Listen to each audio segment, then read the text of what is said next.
Hello, and welcome back to Speak English Fluently. Hi, everyone. We are so happy you're here with us today. I'm Adam. And I'm Anna. Today we have a very common and useful topic. We're talking about the weekend. Yes, everyone loves the weekend. But, sometimes it's hard to answer that Monday morning question. What did you do? Exactly. So let's jump right in. Anna, imagine it's Monday morning at the office. Okay, I'm imagining it. I definitely need some coffee. So, Anna, how was your weekend? Did you get up to anything special? Well, honestly, it was pretty laid back. Just relaxing and quiet. Ah, laid back. That's a great word. So you mean it was calm and stress-free? Exactly. It was laid back. I didn't do much, and I loved it. All right, let's start with part 1. We're looking at how to ask the questions. Right. The most common question is definitely, how was your weekend? It is simple and open, but sometimes we want to sound more casual. I often hear people say, what did you get up to? Oh, that is a great one. Get up to. Can you explain that, Anna? Sure. When we ask, what did you get up to? We just mean, what did you do? What did you get up to? That sounds very natural and native.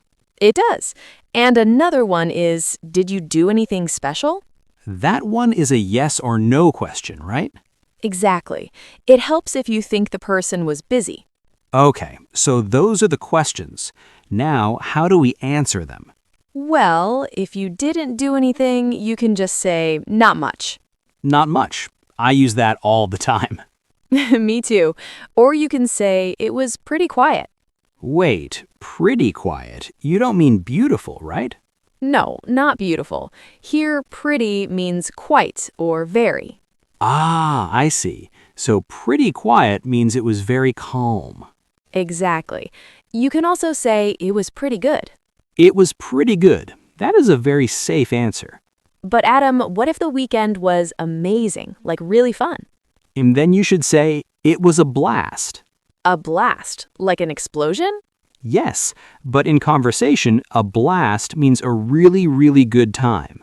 It was a blast. I like that energy. However, sometimes weekends are bad. Maybe you were sick. Oh, that is the worst. In that case, you say, it was a nightmare. A nightmare? Like a bad dream while you were sleeping? Yes, we use it for terrible experiences. Like, my car broke down. It was a nightmare. I hope our listeners didn't have a nightmare weekend. I hope not. So we have not much, a blast, and a nightmare. Also, there's one golden rule after you answer. I think I know it. You have to ask them back? Yes, you must say, how about you? How about you? It keeps the conversation flowing. So, Anna, my weekend was a blast. How about you? It was pretty quiet. See, it works perfectly. That wraps up our opening questions. Great. Now let's talk about what happens on Saturday. Welcome to part 2. Now let's talk about Saturday. Saturday is my favorite day. It is usually the most active day. True, but before we go out, how does the morning start? Well, I usually like to sleep in. Sleep in. That is a very important phrase. What does it mean? To sleep in means to wake up later than usual. No alarm clock. Sleep in. I think everyone loves to sleep in on Saturdays. Definitely. But after we wake up, we often meet friends. Right. We don't usually say meet, we say hang out. Can you explain hang out for our listeners? Sure. To hang out means to spend time together with no big plan, just relaxing. Like saying, let's hang out at the mall, or let's hang out at my place. Exactly. It is very informal. What else do people do? If the weather's nice, many people go hiking. Ah, hiking. That means walking a long distance, usually in nature or mountains. Yes, it's good exercise, but I prefer to stay in the city. So when you see your friends in the city, what do you talk about? We usually catch up. Catch up. That is another great phrasal verb. It means to tell each other the latest news in our lives. So if I haven't seen you for a week, we need to catch up? Yes, we need to share our stories. We need to catch up. That is very useful for social situations. And usually, while we catch up, we grab a bite. Grab a bite. That sounds aggressive. No. Grab a bite just means to get some food quickly. Oh, okay. Like a sandwich or a slice of pizza. Exactly. It is not a formal dinner. It is quick and easy. So Saturdays are for sleeping in, hanging out, catching up, and grabbing a bite. And maybe going to the movies or a party at night. Wow, that sounds like a busy day. It is. That's why it's the active part of the weekend. Do you always do all these things? Not always. Sometimes I'm too tired. I understand. A busy Saturday can be exhausting. But it's a good exhausting. You feel happy. True, but then comes Sunday. Ah, Sunday. The vibe is totally different. Let's talk about that lazy vibe in the next part. Sounds good to me. Let's move on. Part 3 is all about Sunday. The vibe changes completely. Yes, Sunday is usually for resetting. Resetting? What do you mean by that? I mean getting your life ready for the next week. Ah, so doing the boring stuff like chores. Chores. That is a key word. It means housework. What is your most hated chore? Oh, definitely doing the laundry. Doing the laundry means washing your dirty clothes, right? Yes, washing, drying, and folding. It takes forever. I hate ironing. That is the worst chore for me. Laughing. I just don't iron. I wear wrinkled clothes. You are brave. Short pause. What else do we do on Sundays? We usually run errands. Run errands. That is a tricky phrase. To run errands means to go out to do small, necessary tasks. Run errands, like going to the bank or the post office. Yes, but those are closed on Sundays. Oh, right. So usually just grocery shopping. Exactly. Buying food for the week. Okay, so after the chores and errands, what happens next? Then it is time to recharge. Recharge, like a phone battery? Yes, humans have batteries too. We need to rest. I need to recharge my batteries. I love that phrase. It is very common. You can read a book or take a bath. But then comes Sunday evening. Oh no, I know what you're going to say. The Sunday blues. How would you describe the Sunday blues? It's that sad feeling because the weekend is over. And the stress because work starts tomorrow. Do you get the Sunday blues, Anna? Honestly, sometimes, but I try to stay positive. A good dinner helps. Comfort food. Yes, pizza definitely cures the Sunday blues. So Sunday is chores, errands, recharging, and fighting the blues. That sounds like a complete day. Now that we've done the activities, how do we describe them? Let's look at some specific adjectives in the next part. Welcome to Part 4. We are going to improve your vocabulary. Yes, stop saying it was good or it was nice. Exactly. Those words are boring. We need better adjectives. So, Adam, imagine you did all your chores on Sunday. I cleaned the house and fixed the car. Then you should say it was a productive weekend. Productive. That comes from the word produce, right? Yes, it means you got a lot of things done. It was a productive weekend. That sounds very professional. It is great for talking to your boss. Curious, but what if I was running around all the time? If it was crazy busy, you say it was hectic. Hectic. Does that mean stressful? Usually, yes. It means very busy and fast. Like I had a hectic schedule with the kids. Exactly. You had no time to relax. Okay, let's go to the opposite. Total relaxation. The best slang word for that is chill. Chill, like cold weather? No, it was chill means it was very relaxed. Ah, I see. So we had a chill weekend. You can also say it was low key. Low key. That is an interesting one. It means quiet, not a big party, just simple.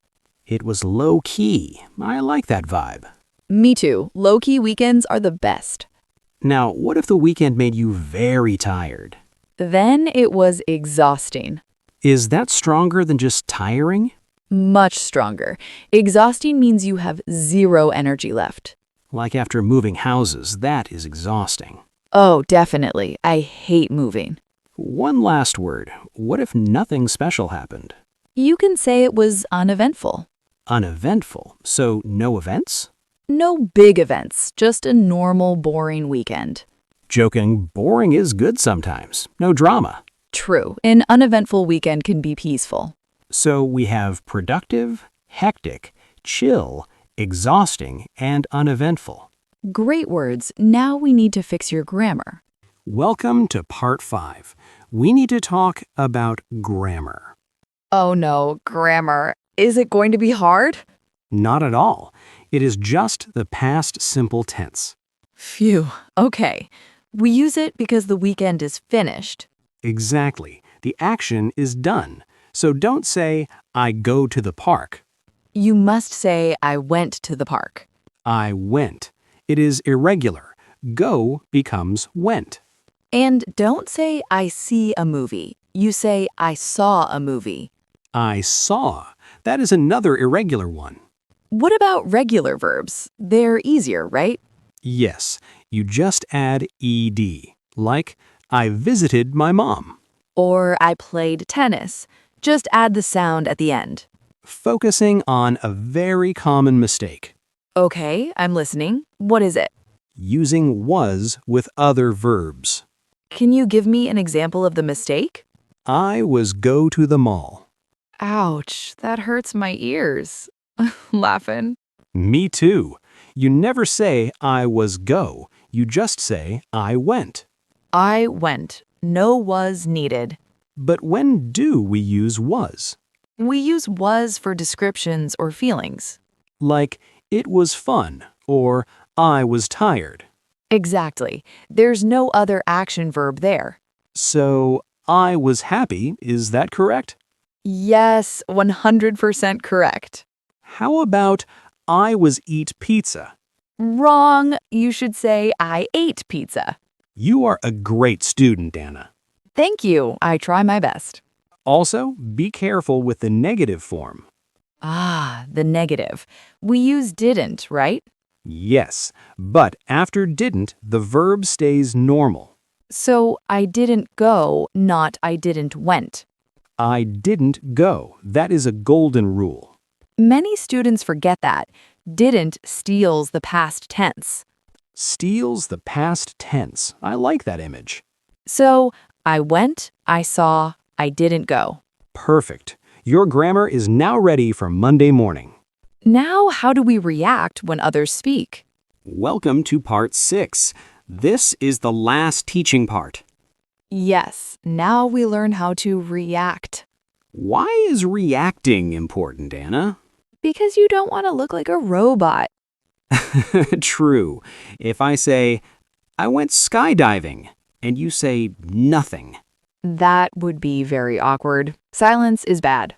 So, let's start with good news reactions. The easiest phrase is, that sounds, plus an adjective. Like, that sounds fun, or that sounds great. Or if they relaxed, that sounds nice. That sounds nice. It is a magic formula. What if I'm really, really happy for you? Then you say, good for you. Good for you. I like that one. It feels supportive. Now, what about surprising news?